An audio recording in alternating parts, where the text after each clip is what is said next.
Dobrý deň. Dnes o tom, čo je skutočne téma. Končiace sa hokejové majstrovstvá aj to, čo sa u nás dialo pred nimi, ako by zrkadlili našu spoločnosť.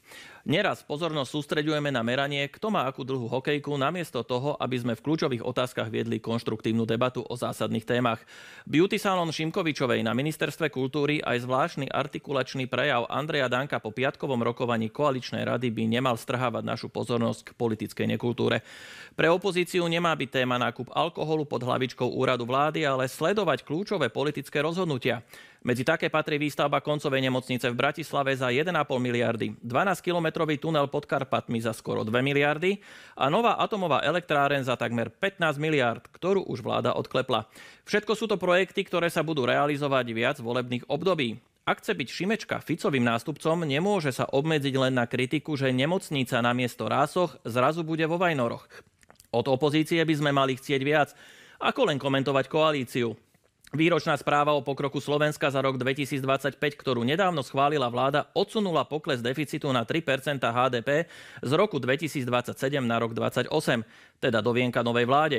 Prepáčte opozícia, čudujem sa, prečo nenaliehate na zásadnú politickú diskusiu s vládou o týchto megaprojektoch a o spôsobe ich realizácie, keďže je možné, že ich diskutabilné financovanie môže byť po voľbách, či už riadnych alebo predčasných, váš veľký problém.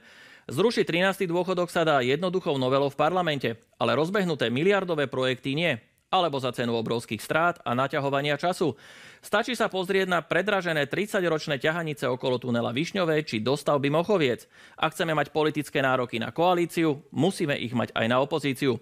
Nemôžeme prijať kritérium, že námety na opozičnú prácu robí satirická stránka alebo direktívny ex-moderátor z televíznych novín znevažujúci akýkoľvek iný názor. Kritérium a nároky musia byť vyššie. Aj v minulosti nás zabávali exoti ako Cuper či Lupták alebo podgurážený Slota, lenže to je len na spestrenie. Bolo by nesprávne, ak by nová vláda strácala čas napríklad tým, ako dostať flašíkovú z STVčky, napríklad ďalšou zmenou zákona či ďalším účelovým premenovaním RTVS na STVR, lebo pomaly sa nám míňajú písmená v abecede. Nie. Veľkí politickí hráči si musia povedať, ako má medzi koalíciou a opozíciou dochádzať k prirodzenému odovzdávaniu moci a kontinuite v zásadných národohospodárskych témach. Musia si sadnúť k stolu, ustúpiť od nezmyslov a bláznov a štváčov od stola vyhodiť. Dokážete to, veľkí chlapci? Vitajte v politike.